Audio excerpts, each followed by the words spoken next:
Shalom, dear friends. Good morning. Welcome to day number 19th. And if you're following along on the schedule with us, it is January 19th. I'm like, what month am I in? It's been such a long month. Anyways, hope you are having a wonderful day. Today is actually Friday in my world. And today is also the day, if you're looking for the Acts series, it will post at 11 a.m. Mountain Standard Time. And this one posts at 7 a.m. So I suddenly got some interest in my kitties and my doggy. But here we are in John chapter 19, and I haven't opened it, but I have a feeling this is the part that I don't like. My least favorite part of all the Bible story. And it's a really good part in the end, the fact that Jesus defeats death and the fact that he did it for us. But it's the reading of it and listening to it that can be some of my least favorite parts to do, but I'm going to power through and read it because it's so important. And especially if you have been growing up in the church, have always been around the church, some of these stories, especially Jesus's death, you can get callous to it. You can not really see it like it needs to be seen. And this is an important story because this is critical to your salvation. And a lot of churches, I'm not saying like the majority of them, but a lot of Christians and denominations are starting to veer away from the word sin and the word repentance and stuff like that. And if you don't have that, then the cross, Jesus dying on the cross, is meaningless. So it's very important that we kind of face it head on and we really look at the big picture of how big our sin is and the world's sin is, and what a huge deal this was for Jesus to come down from heaven, to leave all the luxury and everything he had and come down to sacrifice himself so that we can actually go to heaven. We can be in the Father's presence. He can hear our prayers. He can give us the Holy Spirit. This is a huge deal. And if you're brand new to the faith, it's going to be easier for you. Actually, sometimes it's a blessing to not have grown up in the church and to see this with fresh eyes. If you've grown up in maybe another denomination or even a false religion or a religion that is all works-based and all just let all of your thoughts of how it should be, let it just kind of leave that at the door, and then open the Bible and read it as if you were reading it for the very first time, without anybody else's ideas or anything you've ever been taught. So let's go ahead and read that for the very first time today, and then we'll stop and chat after we're done.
Did you read it? Oh, let me bring you close and let's talk about it.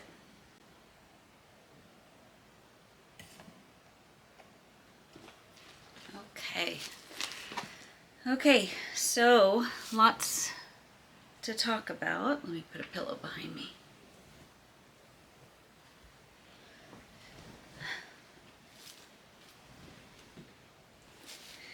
Okay, lots to talk about. Luckily it's not, there's a lot of little parts missing, and it's not a full account. So I would recommend to you, especially, let's see, when Pilate hands Jesus over to be crucified, you're going to find that in Matthew 27:15-26, Mark 15, 6 through 15, and Luke 23, 13 through 25. You're going to find some extra details that John left out. He was given a little bit quicker viewpoint, just probably to get through his gospel and just make his point. But like Pilate, his wife actually has a dream about it, and I think you find that in Matthew. And she tells him, don't crucify him, because you need to let him go. And I think it's him that actually washes his hands of it, and that's not in this this account right here. But John was an eyewitness, and so we do know that even the details of them putting a sword through his side and all those little details, John was right there. In fact, we even see while John is on the cross in verse 25, Jesus actually says to him and to his mom Mary, his mother Mary, "Woman, here is your son." And to the disciple, and this is actually John he's speaking to, because this is the way John talks about himself throughout the whole thing. He always is talking to himself about himself in third person. The disciple who was leaning on Jesus, the disciple whom Jesus loved, the disciple whom knew somebody. And this is, and the disciple standing there, and here is your mother. From that time on, the disciple took her into his home. And that's John's account of actually taking Jesus's mother Mary into his own care, because she would, I think, it doesn't ever say in the Bible, but history shows that I think Joseph, Jesus's father, died at one point. So it was just Mary. And so she would have been a widow, and she would have also then had no son to take care of her as well. So John takes care of her. Although Jesus does have some brothers, so I'm not sure about that, but maybe because Jesus was the oldest, he was responsible. Little details. What else did you guys see here? I noted about how Pilate fastened a sign across it that said Jesus of Nazareth, the King of the Jews, and the Jewish leaders said, don't write that, don't write that he's the King of the Jews. He's not our king. But that this man claimed to be the King of the Jews, because that's why they wanted to kill him, was blasphemy, that he was calling himself God's son. We see that, I think, in verse 7. The Jewish leaders insisted, we have a law, and according to that law he must die, because he claimed to be the Son of God. And I had noted, they will kill him for telling the truth. I mean, Jesus was telling the truth, and they killed him for that. And if they really studied their scriptures, they would have seen that he fit all the different prophecies about the Messiah. They were here looking for the Messiah, and yet they missed him. how many prayers are we praying and looking for a miracle, looking for help, and we missed it because we didn't open our minds up to what God's will. We kind of had a play-by-play of how we thought it would go, go out. They thought, in fact, if you go back up talking about Barnabas that we talked about yesterday, in the end of 18, when Pilate actually tells them, it's my custom to let one prisoner go free and you guys can choose. You want me to let Jesus go? And they say, no, let, Barnabas go. And I was reading a little bit more on him, and he had, he was part of an uprising or a revolt. And also I saw somewhere that he actually had murdered somebody, but because they thought Barnabas was fighting for them, they wanted to free him. And Jesus, on the other hand, the ironic part is that they were all waiting for a Messiah, somebody to come in and save them. And what they were expecting is somebody to come in and fight the Roman government, or come in, kind of on a white horse and kind of wipe out all the Romans or any of their enemies, and then take them all to freedom here on earth and rule an earthly kingdom. They were looking at the Messiah through earthly eyes, through earthly lenses. And instead, it was a heavenly, it was a greater purpose that he was their Messiah, coming and freeing them, not just from their enemies, but from sin and the ultimate enemy, which is Satan. And because they had such earthly glasses on, they couldn't see the spiritual. And we can fall into that trap really easily because we view our world through our earthly needs and our earthly pleasures and our earthly, just our viewpoint. And that's why it's so good to read the Bible, is because it opens your spiritual eyes to other things. But ironically, they were reading their scriptures. So be careful of putting on lenses from another religion, lenses from your own opinion, lenses. You need to read the Bible like as a child, like what it says is what it says. Don't try to read into it and make it say what you want. So many people use this to actually, they'll pull out verses and they can build an entire false theology just around a few verses. We've got to look over the whole thing, and we also have to ask for the Holy Spirit to open up our eyes so that we can actually see. Let me see a few of my notes that I had written. That in 1910, which is, do you refuse to speak to me? Do you realize I have power either to free you or to crucify you? This is Pilate speaking. And then Jesus answered, you would have no power over me if it were not given to you from heaven.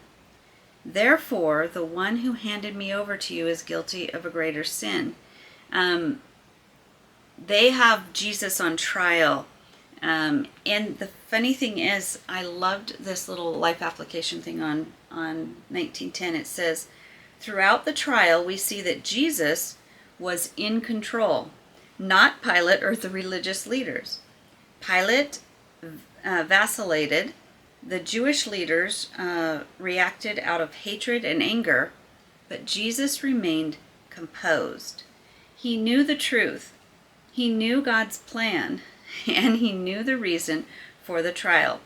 Despite the pressure and the persecution, Jesus remained unmoved. It was really Pilate and the religious leaders who were on trial, not Jesus.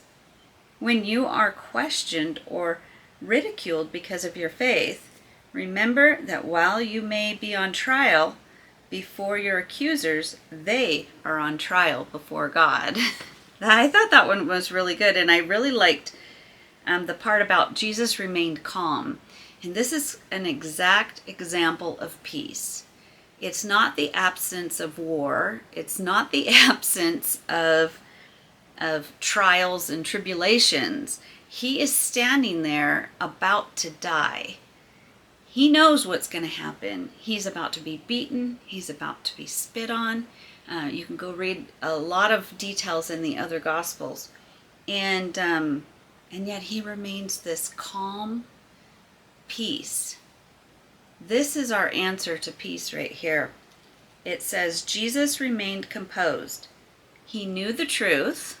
So that's first key. He knows the truth. Here's truth. He knows who God is. He knows God has a plan. And that's number 2. He knew God had a plan. He knew God's plan, and he knew the reason for his trial. So we may not be going to our death with a trial, but there are trials, smaller trials that we go through, struggles, financial struggles, problems at work, whatever, you name it. Insert what your trials and tribulations are, what you're really struggling with. Maybe standing up for Jesus, maybe being made fun of by your family members. Whatever that is, he still stayed completely at peace, and he was calm, and he just had this sense like he went into his own mind, probably talking to God in his mind, and he just remained completely calm because he knew, I'm doing God's will, and I have to go through this trial, but on the other side, I know what's on the other side, and it's glory. So that's how we can stay calm. Truth equals peace. That surpasses all understanding. You've heard the verse, peace that surpasses all understanding. That's what Jesus is displaying and being an example of for us right here. Over here in like around verse 15, but they shouted, take him away, crucify him. Shall I crucify your king? Pilate says. We have no king but Caesar. The chief priests answered. Finally, Pilate handed them over to be crucified. So these are Jewish leaders. These are the crowds that have followed, supposedly, God as their king. And yet they say, in order to have Rome on their side, and in order to have their enemy put to death, they lied. I put, the Jews would do anything to get their way, even lie about who their king was. Way back in the Old Testament, they had begged for a king, and God said, do you want me to give you a king? Because a king is going to take your daughters, it's going to take your sons to put them in war, he's going to tax you. I am your king. Why do you not want me as your king? And they insisted that they wanted to be like everybody else and have a king. And then you can read all through 2 Samuel, 1st and 2nd Kings, 1st and 2nd Chronicles, and you will see what a disaster having a king was. David was probably one of the best. Solomon was pretty good, but he even allowed some messes, and he taxed them to death. Even his son came in and said, my dad, taxed you a lot, and I'm going to be even worse. So their king is supposed to be, they are the chosen people from the time they exited Egypt. And their king was supposed to be God. He chose them. He separated them. He blessed them. He protected them. He took them through a wilderness. He gave them a beautiful land with milk and honey. And no matter how much they spit in his face and how much they ended up worshiping other gods, basically cheating on him, he kept coming back. And now he's sent his only son to be spit at and ridiculed and made fun of, all to come and save them. It's kind of a funny story. I don't know if I was God, if I'd care to save these people who have been like this. Interesting concept. So it just says, I also wrote, they just denied God himself when they said, we have no king but Caesar. That is like to God. Who is your king today? Who do we serve? This world has a lot of kings, a lot of people who want your attention, want your money, want your time. And then my Bible actually notes, if you want to, Jesus led away to be crucified, go back into Matthew 27, 32 to 37, Mark 15, 21 to 24, or Luke 23 to 26, or 23, 26 to 31. And you're going to find more information about, there's a man who comes and carries his cross, about the walk to the cross. There's so many details between the four Gospels. And remember, John was there, and we do know John made it all the way to the cross. Matthew was there. It doesn't say that he was there at the cross. I think some of the disciples, I would assume, because it always lists the ladies that are there, I'm assuming because they're afraid for their life that they're kind of off in the distance watching. But Matthew was by, his side all the way to the end, so his account. And then Mark, like I said before, Peter, I believe, if I remember right, he got his account from Peter. So if you're reading Mark, it's a lot of Peter's account. And then Luke, he actually went back and interviewed all the people, including Jesus' mother, and got a lot of information. He was a doctor, and Luke is very detailed, and so he'll come from that perspective of kind of a doctor with details and an investigator. So, whew. And then he dies on the cross. And my Bible says that they gave him vinegar, soaked in vinegar. I think it might have been some type of an alcohol to kind of numb the pain, and actually probably made him more thirsty. I mean, it was just cruel and brutal all the way to the end. Just being naked on the cross, to having nails in your, pounded into you. I mean, just the pain. Like, I think I would have passed out and died long before he got there. Like the beatings, where they ripped his skin apart. Oh, this is the stuff. I really hate this stuff. But he had to do it for us. Something interesting I found out. I always was thinking that the Last Supper, I may have even said it in the last video, that the Last Supper was the Passover meal. And I think that they prepared it just like the Passover meal. But everything I'm reading, like yesterday and today, is showing that it was the day of preparation, the day he was dying. And that they wanted to keep themselves clean because they wanted to eat the Passover meal.